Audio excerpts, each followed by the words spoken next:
두 번째는 농민 전쟁인데요. 자, 이렇게 7장이 있습니다. 케제콜비치가 직조공 봉기로 하루아침에 유명한 미술가가 돼요. 아, 그렇군요. 예, 여성이고 네, 파나와 같은 마이너 장르인데 이걸로 베를린 미술관에서 미술계에서 뜨기가 쉬운 일이 아니잖아요. 근데 저 그림이 파나를 아는 몇몇 전문가들의 눈에 띄어서 귀족들이 사가요. 그러니까 잘 사는 사람들이 저 작품들을 사가요. 좀 아이러니죠. 그래서 이제 그 경제적으로도 나아지고 그리고 사회적으로도 인정을 많이 받게 돼요. 그리고 가장 중요한 사건은 뭐였냐면 황제한테 찍혀요. 그 이제 사람들 저 직조공 봉기가 너무 좋으니까 상을 주자, 이 여성한테 상을 주자 그랬더니 황제가 거절을 합니다.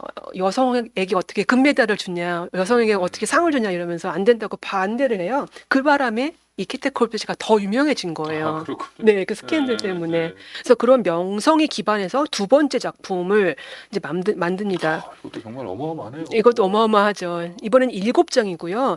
아까 직조공 봉기는 석파나 석점이 들어갔잖아요. 그걸 왜 그랬냐면 동파나가 워낙에 힘든 기술이라서 기술이 딸렸던 거예요. 그래서 예. 이제 타협을 한 거죠. 석파는 상당히 쉽거든요. 그런 소묘만 있으면 아주 쉬워요. 근데 이제는 기술이 늘어서 그리고 이제 돈을 좀 벌었잖아요. 작품을 팔아서. 그래서 동파나로 모두 7장을 완성할 수 있었습니다. 하나하나 보시면 아, 직조공 봉기처럼 농민들이 전쟁을 일으킬 수밖에 없는 이유를 설명을 해줍니다. 저렇게 일할 수밖에 없는 상황을 보여주는 거죠. 당시 사람들이 저 모습을 보면서 눈물을 흘렸을 것 같아요.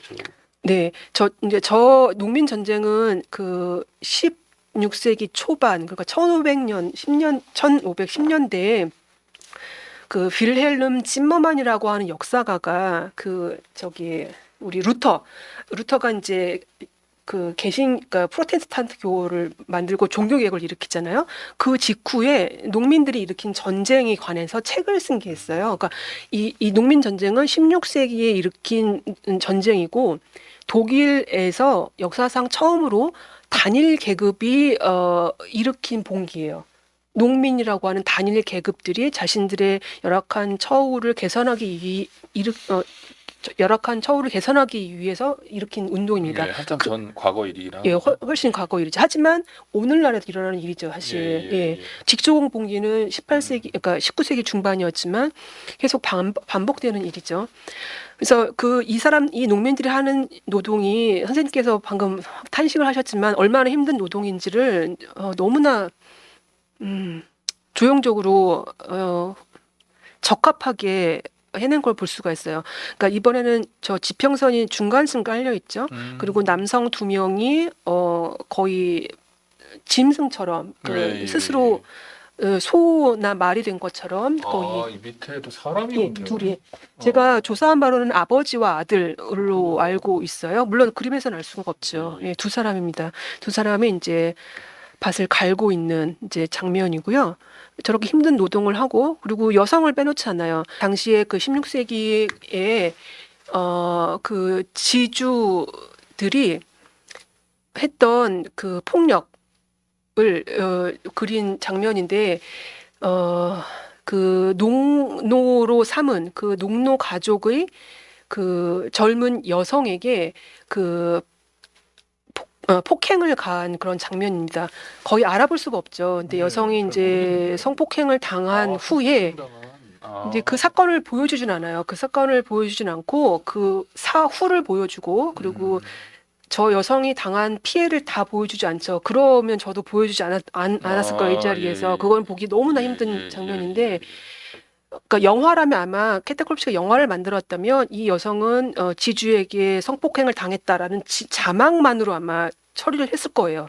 그런데 미술은 그림은 보여줘야 하니까 최대한 노력을 했습니다. 저 여성이 당한 피해를 최소화해서 보여줬어요. 대신 그 처참하게 짓이겨진 식물들, 이파리들, 꽃잎들을 통해서 보여주고 있고 여기 뒤에 보시면 아이가 보이시나요? 저 해바라기가 피어 있고 왼쪽 상단에 보시면 아이가 빼꼼하게 지켜보고 있어요. 왼쪽 상단에 아이 머리가 보이실 거예요. 밝은. 그래서 머리군, 예. 사람이군요. 아마도 저 여성의 아이일 것 같은 아이가 이제 저 현장을 다 지켜보고 있었던 거죠. 네, 이건 조금 보기가 힘드니까 금방 넘어갈게요. 그러니까 이 그 지주가 행사했던 그 이름도 희한한 초야권에 희생당한 여성. 그러니까 남녀가 공이 그 치러했던 그런 처참한 일들로 이 농민들이 전쟁을 일으킬 수밖에 없었던 거죠. 그래서 이제 이 여성이 저렇게 낯을 갈면서 이 일을 어떻게 알리고 그리고 재발하지 않도록 할 것인가를 이제 생각합니다. 낯을 갈고 있죠. 그리고 이제 사후 대책을 꾸려요. 그리고 이제 저렇게 남성들을 불러 모아서 지금 아주 캄캄한 어디 자신들의 이제 마치 굴 속에 있는 것처럼 표현을 한 것 같은데 이제 어디론가 나아가고 있죠. 무기를 무기 같은데. 네, 그렇죠. 예. 창과 이런 낫과 이런 것들을 챙겨서 네, 그렇죠. 그것을 이제 무장을 하고 밖으로 나갑니다. 그 아까 직조공봉기에서 봤던 그 행진과 비교해 볼 수 있는 그림인데 여기서는 훨씬 더 드라마틱하게 묘사가 되어 있어요. 그리고 한 가지 다른 점은 저 그 돌격하러 가는 그러니까 지주의 집으로 돌격하러 가는 사람들에게 응원을 하는 여성이 보입니다. 저 예, 여성 예, 저기 예, 치마를 입고 예, 예. 그 두 손을 올리고 이제 어서 가라고 그 더 이상 참지 말라고 이렇게 소리를 지르는 사람이 있는데 저 여성은 그 아까 말씀드린 그 찜머만이라는 사람이 역사가가 쓴 대독일 농민 전쟁사라는 책이 있어요. 한국은 번역이 안 되어 있는 것 같아요. 그 대독일 농민 전쟁사에 보면 잠깐 언급이 돼요. 네. 어떤 베킹엔에서 자란 한 여성이 농민들에게 저렇게 전쟁을 부추겼다. 뮤즈처럼 전쟁을 부추겼다. 이름도 몰라요. 그런데 케테 콜비츠가 거기에 딱 꽂힌 거죠. 아, 여성도 저러한 참여에서 빠지지 않았구나라는 것에 초점을 맞추어서 검은 안나라고 이름을 붙였거든요. 저 검은 안나의 역사적인 의미를 남성 역사가들은 이제 강조하지 못한 미처 주목하지 못한 그런 부분들을 키테 콜비츠는 이제 부각을 시킨 거죠. 루브르 박물관에서 봤던 파리 꼬민이었던 그 뭐였죠? 그 삼색기 들고 있는 네, 그거랑 그림이랑 굉장히 비교가 되네요. 그때 네, 이 맞습니다. 여신이 나타나서 선동하는 거였는데 이거는 정말 이 민중이 스스로 일어나서 하는 이런 모습이어서 이게 미술사가의 차이인 건지 아니면 프랑스와 독일의 차이인 건지 잘 모르겠는데 아무튼 좀 많이 비교가 돼서 말씀드렸습니다. 아, 네, 선생님 너무 감사합니다. 사실 제가 그거 비교하고 싶었는데 시간상 뺐거든요. 그러셨어요? 네, 맞습니다. 그게 정말 큰 차이거든요. 여신이고 그거는 상징이거든요. 예. 여성이 아니에요. 거기서 가슴을 다 드러내긴 했지만 여신이고 존재하지 않는 실체가 없는 가상이란 말입니다. 민중을 이끄는 여신이죠. 그러니까 민족을 형상화하는데 여성을 대상화한 거예요. 그 그림은. 근데 케자 콜비치는 그렇지 않고 정말 실존했던 인물을 물론 약간 과장하긴 했죠. 저렇게 저 여성이 어떤 역할을 했는지는 우리가 구체적으로 잘 몰라요. 예. 잠깐 언급이 되었기 때문에. 하지만 저걸 부각시키고 있죠. 저는 그게 미술가의 성별차도 있지만 정치 이념에도 상당히 큰 차이가 있다고 생각을 해요. 케테 콜비치가 여성이라고 해서 무조건 저런 그림을 그릴 수 있었던 게 아니라 아까 말씀드렸던 대로 그 조부모 때에서부터 물려받은 그런 사상이 있었던 거죠.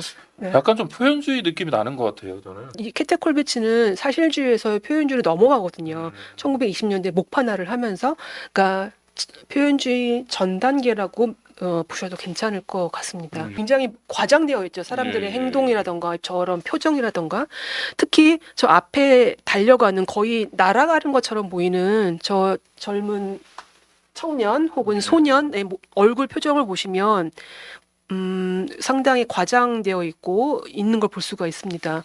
저 흥분 상태를 쫙 벌린 입으로 보여주고 있죠. 그리고 이제 케테 콜비치가 뛰어난 이유, 여기서 뛰어난 점은 뭐냐면 이 구도에서 뛰어난 점은 뭐냐면 검은 안나는 살아있잖아요. 살아서 외치고 있잖아요. 살아있는 것은 보통 수직이죠. 예. 살아있지 않은 죽은 것들은 누워 있잖아요. 예. 수평이잖아요. 예. 그래서 저기 맨 앞에서 달려가는 저 소년들이 앞으로 죽음을 맞이할 것이라는 것을 상징해요. 그렇군요. 수평의 저 구도를 통해서. 그래서 이렇게 앞으로 쫙 쏠려 내려가잖아요. 그래서 그거를 삶과 죽음을 이렇게 교차해서 보여주고 있습니다. 자, 그리고 이제 이 소년이들이 죽어요. 소년들 아까 달려갔던 사람들이 이제 죽음을 맞이하고 어머니가 자신의 아이를 찾기 위해서 그 현장에 나가서 랜턴, 그러니까 불을 하나 들고 나가서 이제 이 아이가 살아있는지 목에다가 손을 대는 장면입니다. 너무 슬퍼서 좀 넘어갈게요. 자, 그다음에 마지막 장면인데요. 7번째 장면이고, 여기서도 키테 콜비츠는 희망을 함부로 보여주지 않아요. 사람들은 다 체포되었고 공권력에 다 체포가 되었고 그리고 이 사람들이 같은 운명에 처할 것임을 저렇게 지금 다 머리 키가 다 똑같잖아요. 그래서 같은 운명에 처할 것임을 보여주지만 여기 하나 보이시면 저 맨 앞에 이렇게 이렇게 밧줄 를 잡고 있는 아이가 보이시나요? 아, 예, 그러네요. 예. 예. 그렇죠. 젊은 남자아이. 예. 저 아이가 이 자기가 겪은 일을 잊지 않고 미래 세대에 알려줄 것임을, 그리고 미래 세대가 무엇을 할 수 있는지를 스스로 이제 깨닫고 자기 두 손을, 이 묶인 두 손을 풀고 무언가를 해낼 거라는 희망을 저기에 살짝 담고 있는 것을 볼 수가 있어요.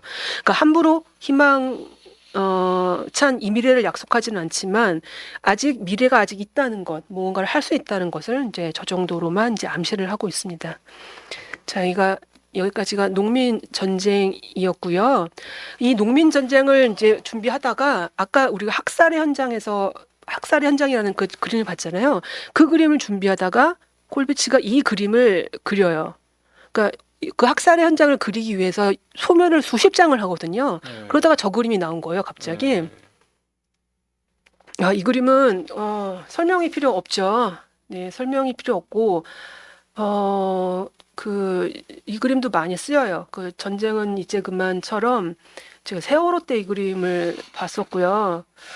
자, 아주 슬퍼하고 있죠. 더 이상 어떻게 더 표현할 수 있을지 모르겠어요. 그리고 저렇게 맨몸으로, 아이도 맨몸이고 엄마도 이제 저 여성도 맨몸인 것은 인간의 보편적인 감정을 표현하기 위해서, 그것을 전달하기 위해서 저렇게 이제 맨몸, 알몸을 사용한 것을 볼 수가 맞아요. 있습니다. 자, 그런데 더 이제 이 이야기를 더 해야 될 텐데요. 저렇게 죽은 아이를 안고 있는 엄마는 아주 전통적인 도상이거든요. 미술의 역사에서는 우리가 저걸 보면은 미술의 역사를 조금 아시는 분은 피에타. 예. 그 피에타 하면 우리가 보통 미켈란젤로의 피에타를 떠올리잖아요. 가운데 보시는 저 미켈란젤로의 피에타는 1500년이 되기 직전에 이제 만들어진 거고, 바티칸 성당에 가시면 보실 수 있고 엄청나게 크죠, 저거는. 근데 우리가 보통, 저도 처음에 공부하기 시작하기 전에는 피에타는 미켈란젤로가 이탈리아에서 발명한 것이구나 이렇게 예, 알았어요. 예. 그게 아니더라고요. 저 피에타는 그렇군요. 예. 피에타의 고향은 독일입니다. 그러니까 물론 독일이 통일되기 전이긴 하지만 독일 지역, 독일의 남부 지역에서, 그러니까 종교개혁 전에 독일 남부 지역에서 14세기 때 발명이 되어서 처음엔 저렇게 크게 만든 게 아니라 개인들이 이렇게 들고 다니면서 방에다가 이렇게 놓고 개인들이 기도하고 묵상하기 위해서 발명한 조각이에요. 조그맣게요. 네. 크게 보시면 저건 100m가 안 그러네요. 되거든요. 예. 더 작은 것도 있어요. 100cm. 예. 그런데 왼쪽에 독일에서 만들어진 저 피에타와 가운데에 있는 저 이탈리아 르네상스 시대에 만든 피에타랑 비교해 보면 큰 차이가 있죠. 선생님 표현주의 말씀하셨는데 표현주의 왼쪽에 완전 표현주의 네, 아닌가요? 그렇죠. 예, 저거 정말 표현주의예요. 저는 저 미켈란젤로의 피에타도 너무 정말 인간적인 느낌을 주잖아요. 물론 이제 성모 마리아가 너무 아름답기는 한데, 네, 그래서 참 굉장히 너무나도 인간적이고 정말 명작이다라는 생각이 들었는데, 네, 이 무명시 피에타를 보면 뭐 이제 물론 그런 느낌은 아니지만 좀 더 이렇게 처절한 느낌? 네. 이게 있네요. 특히 예수의 이 모습들이. 네. 예. 그 여기 옆구리에 찔린 그 상처에서 피가 어떤 문화 소설가가 그런 표현을 했어요. 포도송이처럼 이렇게 피가 솟구쳐 오른다 뭐 이런 표현을 쓰는데 그런 거를 미켈란젤로는 안 보여주죠. 그러니까 훨씬 고통을 이상화하는 것을 볼 수가 있고요. 그리고 마리아의 표정을 보시면 그 저 14세기 이름을 알 수 없는 저 작가는 정말 슬퍼하도록 이제 그리웠잖아요. 근데 미켈란젤로의 저 이상화된 마리아는 슬퍼하되 우아하게 슬퍼하죠. 우아해요. 근데 우리가 현실에서 저렇게 우아할 수는 없거든요. 근데 키테 콜비츠는 이제 독일의 전통을 따른 거죠. 예. 이탈리아 르네상스의 전통을 따르기보다 콜비츠가 그린 저 죽은 아이를 아는 엄마는 독일의 피에타 전통을 따르고 있습니다. 그래서 훨씬 더 표현주의처럼 보이기도 해요. 표현주의는 그 20세기 초반에 성행한 운동이기 때문에 저 그림을 표현주의라고 그럴 수는 없지만 사실 너무나 일반화해서 말을 하자면 저 중세 조각도 훨씬 더 표현주의적인 그림이라 이미지라고 할 수가 있겠어요. 자, 근데 이 키테 콜비츠 오른쪽 상단에 보시면 제가 사진을 하나 가지고 왔는데요. 저 가운데 서 있는 분이 키테 콜비츠예요. 그리고 이제 아들이 둘이 있었어요. 왼쪽에 큰 아들이 있었고 한스, 오른쪽에 작은 아들이 페터요. 페터 콜비츠. 페터 콜비츠가 이제 1914년에 18살이 되거든요. 18살이면 당시에는 아직 군 입대하지 않아도 돼요. 그러니까 그 의무가 아니었었습니다. 그런데 1914년에 제1차 세계대전이 터졌을 때 부모의 부모가 만류함에도 불구하고 자원을 합니다. 전쟁에. 자원을 하는데 저 당시만 하더라도 키테 콜비츠는 사회주의자였지만 애국주의자이기도 했거든요. 아, 그래요? 그 저희가 보통 좌파 뭐 사회주의자 그러면 민족주의자나 애국주의자랑은 멀 것 같잖아요. 근데 독일의 그 사회주의 역사를 보면 희한한 게 민족주의자들이 사회주의자인 경우가 있어요. 왜냐하면 같은 공동체니까요. 공동체주의자들이거든요. 사실 크게 보면. 그래서 나치가 성공할 수 있었던 게 나치가 이걸 준 말이거든요. 독일 나치오날 조치알리스티시에 그러니까 독일 사회주의예요. 독일 사회주의 민주주의 안 들어갑니다. 독일 사회주의 독일 노동자 정당이에요. 그러니까 다는 거죠. 다 노동자들을 흡수하기 위해서 노동자를 넣고 민족주의 넣었죠. 사회주의 넣었죠. 아무튼 그 이제 제 1차 세계대전 때가 되면 이 애국심이 고조되는 시기였고 그리고 청년들 사이에서 이 민족주의가 약간 현대적인 언어로 하면 힙한 사상인 거예요. 그러니까 민족주의, 국가를 사랑하는 마음이라는 건 새로운 거예요. 이 청년들한테는. 그래서 너나 할 것 없이 전쟁터에 나갑니다. 그리고 당시에 어떤 지식인들 대부분도 이 전쟁이 터지면 자기 나라가 더 잘 살게 될 거라고 생각을 했어요. 유럽 문명이 정화가 되어서 보다 나은 문명이 이룩이 되어서 더 나은 나라를 세울 수 있을 거라고 생각을 했어요. 그래서 그게 무슨 축제처럼 사람들이 전쟁에 나갔거든요. 아, 독일의 화가 중에 일부도 그렇게 해서 자원 입대해서 이랬다고 그런 좀 들은 것 같습니다. 맞습니다. 그 청기사파 중에 프란츠 마르크 같은 경우가 그랬죠. 그 프란츠 마르크가 저 나이 때인 거예요. 콜비츠 아들의 나이 때. 안타깝네요. 예, 근데 한스 콜비츠는 나이가 돼서 이제 그 의무로 이제 입대를 했지만 페터 콜비츠는 안 나가도 되는 거였거든요. 근데 자원을 했고 나가자마자 죽었어요. 나가자마자 죽었는데 이제 여기 지금 오른쪽 하단에 콜비츠가 그린 저 피에타 저 그림을 그릴 때 저 모델로 삼았던 아이가 페터 콜비츠였어요. 자기 둘째 아들이 저렇게 7살 뭐 이럴 때 저 어린 아들을 안고 그림을 그렸던 거죠. 저 때는 몰랐던 거였죠. 자기 아들이 죽을지는 모르고 저런 그림을 그렸던 거죠. 그러니까 저 그림은 저 이 말씀을 드리려고 해요. 그러니까 저 그림은 저렇게 처절한 게 슬픔을 표현할 수 있으려면 자기 아이가 죽으면 저렇게 처절하게 표현할 수 없을 것 같아요. 자기가 겪은 일이 아니기 때문에, 그러니까 거리를 둘 수 있기 때문에 저렇게 효과적으로 슬픔을, 고통을 표현할 수 있는 거지. 자기가 체험할 때는 달라집니다. 키트 콜비치가 달라져요, 이때부터. 저런 식으로 타인의 고통을 처절하게 표현하는 일을 멈춰요. 더 이상 할 수가 없어요. 예. 세 번째, 이제 아이가 죽었고, 이제 제 1차 세계대전이 끝났습니다. 18년에 끝났어요. 끝나고 나서 이제 케테 콜비츠가 이거를 도대체 어떻게 소화를 해야 될지 몰라요. 그러다가 이제 18년부터 시작한 게 22년에 끝나는데 이 작업이 그러니까 페터 콜비츠의 둘째 아들이 죽은 게 1914년이었거든요. 그리고 그때 당장 아이의 죽음을 인정하지 못해요. 누구나 그렇잖아요. 어떤 부모든 아이가 죽으면 그 죽음을 인정할 수 없습니다. 그리고 애도도 할 수 없어요. 함부로 슬퍼할 수도 없어요. 그 진상을 규명할 때까지는 이 아이가 어떻게 죽었는지를 구체적으로 알기까지는 애도가 불가능하거든요. 그 시간을 보내요. 4년을. 1914년부터 1918년까지 보내요. 그리고 나서 이 아이가 어떻게 죽었는지 구체적으로 알고 나서 그 진상이 규명이 되고, 그리고 이 일이 일어나지 않도록 어떻게 재발하지 않도록 해야 될 것인가, 그거를 구상하는 단계에서 저 그림을 그립니다. 이 목판화를 완성을 합니다. 그러니까 이제부터는 케테 콜비츠의 모든 창작 행위는 애도 행위예요.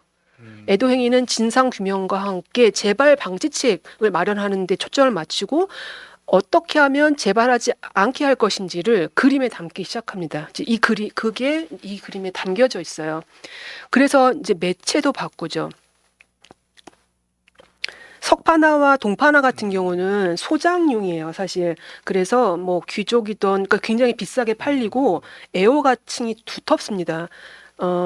그리고 많이 찍지 못해요. 특히 동판화 같은 경우는 많이 찍지는 못해요. 희소성이 좀 있죠. 판화임에도 불구하고. 근데 목판화는 많이 찍을 수 있거든요. 그리고 훨씬 더 값싸잖아요. 목재는. 여기서 매체를 확 바꾸고, 그리고 목판화는 선생님 말씀하신 표현주의적인 스타일이 훨씬 더 발휘되기 쉽습니다. 왜냐하면은 거칠잖아요. 이 나무를 깎으면. 그래서 이 선과 형태로 표현할 수 있는 그 감정이 그 강도가 훨씬 강해집니다. 그래서 목판화를 해요. 이 석판화로도 해봤더니 안 되는 거예요. 제일 쉬운. 동판화로도 해봤더니 안 되는 거예요. 이 자기가 표현하고 싶은 게. 그래서 목판화로 처음 해봅니다. 자, 첫 번째 그림은 이건데요. 희생. 그 어머니가 아까 그 피에타 그림처럼 다 벗고 있죠. 그러니까 인간의 보편적인 존재감을 보여주기 위해서 다 벗고 있고, 둘 다 눈을 감고 있어요. 어머니도 눈을 감고 있고 아이도 눈을 감고 있고.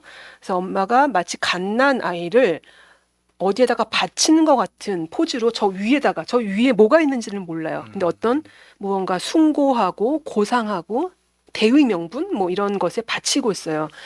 키테 콜비츠는 그런 거에 조금 심취해 그러니까 그런 게 조금 주입돼 있었어요. 대의 명분에 희생해도 된다라는 생각이 좀 있었어요. 그리고 보다 나은 공동체를 위해서는 개인이 희생해도 된다는 생각이 좀 있었습니다. 그게 사회주의 세상에 좀 있잖아요. 그런데 그거를 처절하게 반성해요. 자기 아이가 죽은 다음에는 희생해도 되는 것은 자기 자신밖에 없다라고 나중에 얘기를 하거든요. 그러면서 자기 자신의 후회와 처절한 반성을 저 그림에 담습니다. 자기가 얼마나 맹목적으로 아이를 갖다가 바쳤는지, 그러니까 이런 생각인 거죠. 아이를 더 말렸으면, 밖에 나가지 못하게 어디 가둬놨으면은, 아이가 나가지 못하게 했으면은 아이가 죽지 않았을 텐데, 이런 생각이 막 계속 드는 거죠. 계속 시간이 지날수록. 저게 그러니까 자신의 모습이 있고 그거를 후회하고 한탄하는 모습이군요. 그렇습니다. 그 자기가 얼마나 맹목적으로 행동했는지, 그렇게 내가 아이한테 희생해도 된다고 그렇게 가르친 게 아닐까, 이런 이제 후회를 막 하죠. 오른쪽에 보시는 저 책은 케테 콜비츠를 한국에 가장 많이 알린 책 중에 하나예요. 1986년에 처음 나왔고요. 케테 콜비츠와 노신, 우리는 20세기에는 노신이라고 했는데 요즘에는 루신, 중국어로 루신이라고 발음을 하더라고요. 그리고 실제로 루신이 1930년대에 중국에서 처음으로 캐테콜비츠 화집을 내요. 저 그림이 저 책에 실려 있고 저 그림을 보신 분들은 많을 거예요. 저 희생이라는 판화. 자, 그다음에 두 번째 그림은 이 아이들이 저 10대 아이들이 그 전쟁에 열광해서 어떤 일이 일어날지도 모르고 저렇게 다들 눈을 감고 있잖아요. 맹목적으로 끌려 나갑니다. 누구에게? 여기 죽음, 여기 해골 보이죠? 예. 맨 왼쪽에 해골이, 그러니까 죽음으로 분한, 그러니까 해골로 분한 죽음이 이제 북을 막 치고 있죠. 그 북소리를 들으면서 도취해서 아이들이 끌려 나가고 있습니다. 맨 왼쪽에 이 죽음을 붙들고 있는 아이는 페터 콜비츠예요. 콜비츠의 아들이고 이 아이들은 이 페터와 함께 같이 나간 친구들이에요. 근데 이 친구들 중에서 한 명만 살아남고 다 죽습니다. 그래서 아이들을 이제 추모하고 그 다음에 이제 아이들이 죽었다는 소식을 듣고 이제 슬퍼하는 부모의 형상인데요. 이것도 특별해요. 우리가 미술의 역사를 보면 저 애도하는 역할은 대부분 여성이 맡거든요. 저렇게 아버지가 무릎 꿇고 저렇게 주저앉아서 함께 우는 장면이 보기 힘들어요. 미술의 역사에서. 그런데 게테콜비치는 부모가 함께 남녀 구분 없이 하나가 되어서 슬퍼하는 모습을 이제 저렇게 나무에 깎아서 찍었습니다. 자, 그럼 네 번째, 다섯 번째 그림은 게테콜비치는 가해자를 그리지 않고 피해자 중심으로 묘사를 하거든요. 근데 두 사람은 전쟁을 겪었죠. 이 사람들도 전쟁 후방에서 겪었던 사람들이죠. 남편이든 뭐 아버지든 누구든 간에 이제 주위에 남성은 없어요. 혼자 남은 여성들이 어떻게 어떤 처지에 처해 있는지를 보여주고 있습니다. 왼쪽은 만삭인 것 같죠. 이렇게 부른 배에다가 손을 대고 있고 이 아이를 낳아서 어떻게 혼자 키울 것인지 너무나 막막하죠. 그리고 오른쪽에는 아이가 있는데 아마도 같이 죽음을 택한 것 같아요. 그래서 저 막막한 상황을 이제 보여주고 있고요. 그리고 이제 근데 여기서 멈추면 키테콜비치는 더 이상 발전한 게 아닌 거죠. 근데 이제 자기 아이가 죽은 다음에는 아까 말씀드렸듯이 처절한 반성을 했고 그리고 이대로 있어서는 안 된다고 생각을 했어요. 그래서 그 생각을 담는 거죠. 저렇게 내가 내 아이를 지키지는 못하더라도 남의 아이라도 지켜야 한다는 생각을 저기에다 담아요. 그래서 여기 보면 어머니들이 자기 아이, 남의 아이 가릴 것 없이 아이들이 나가지 못하도록 탑을 쌓았죠. 성을 쌓았죠. 예, 그래서 아이들이 지금 막 나가고 싶어 하잖아요. 막 호기심에 밖을 내다보지만 여기 지금 이렇게 손을 막고 저기 뭔가 무서운 것이 다가오고 있나 봐요. 그래서 이제 손으로라도 막고 있죠. 무기는 하나도 없지만 손밖에 없는 거예요. 엄마들이 저 몸으로 맨몸으로 이제 아이들이 나가지 못하도록 성을 쌓고 있고 그리고 이제 맨 마지막에는 민중이라는 제목이 달려 있는데요. 국민이라고도 번역을 할 수가 있을 테고 아직 사람들이 막 슬퍼해요. 지금 주변에 보시면 입을 막고 울고 괴로워하고 울부짖고 슬퍼하잖아요. 그런데 저 가면을 쓴 듯한 저 인물에는 표정이 보이지 않습니다. 굉장히 의연하네요. 네, 의연하고 감정이 전혀 보이지 않죠. 더 이상 눈물을 흘려봤자 소용없다. 뭐 이런 그런 의연한 결연한 모습을 갖고 있고 그리고 행동을 취하죠. 손으로 아이를 가립니다. 아이가 밖으로 나가지 않도록. 네. 아이는 눈을 동그랗게 뜨고 이제 있고 이제 저 손으로 마치 무슨 방패나 되는 것처럼 아이를 위험한 곳에 나가지 못하도록 막고 있습니다. 우리가 저 인물의 성별은 알 수가 없어요. 뭐 나이, 인종 알 수 없죠. 어떤 존재, 아이를 보호하는 존재 저런 게 국가가 아닐까 싶어요. 뭐 슬퍼하는 거는 뭐 국민들이 그러니까 이 처참한 상황들을 슬퍼하는 게 국가가 할 일이 아니라 저렇게 아이를 보호하고 재발하지 않도록 막는 그런 존재가 공동체, 더 나은 공동체가 아닌가 이런 생각을 담고 있는 것 같아요. 저는 저 그림 보고 요 가운데 인물이 캐테콜비츠 자신을 표현한 거 아닌가? 뭐 이런 생각이 잠깐 들었었거든요. 네, 그럴 수 있죠. 자기가 저렇게 아이를 맡았더라면 죽지 않았을 텐데 이런 생각이 저기에 담겨 있고 그리고 본인이 그러한 국가를 그러한 공동체를 세우는데 예. 일조하겠다는 생각도 들어있을 테고요. 여러 가지 겹들의 예. 생각이 해석이야, 나오네요. 뭐. 예. 네. 자, 그다음에 여기까지가 이제 농민 저기 전쟁이라는 목판화였고요. 그리고 나서 켄테 콜벳은 더 이상 죽은 아이를 안고 있는 엄마를 그리지 않고 살아있는 아이를 지켜야겠다고 생각을 했잖아요. 그래서 저렇게 살아있는 아이를 안고 있는 엄마를 그리고 창작합니다. 저것은 엄마가 어떤 여성이 아이 둘을 안고 있는 그림인데 이제 한스 콜베츠 장남은 살아남았거든요. 예. 그 사람이 결혼을 해서 아이를 넷을 낳거든요. 예. 그래서 그 중에 이제 손자들을 안고 있는 며느리를 보고 그린 그림이래요. 그래서 며느리가 손자들만큼은 더 이상 위험에 처하지 않는 그런 세상을 바라면서 어떻게 이제 해서든지 내가 보호할 거야. 네, 뭐 이런 느낌을 확 주네요. 네, 그렇습니다. 저 조각은 이제 나치 시대 때 들어서 작업을 하기 시작했어요. 그래서 저 조각을 어디에서든지 전시를 하고 싶어 했거든요. 그런데 이 케테 콜비츠가 블랙리스트에 올라요. 나치 시대 때. 그래서 저거는 결국 전시하지 못하게 됩니다. 그렇군요. 네. 예. 근데 저거 얼마 전에 저기 제주도에서 전시했었는데 저게 왔더라고요. 예. 예.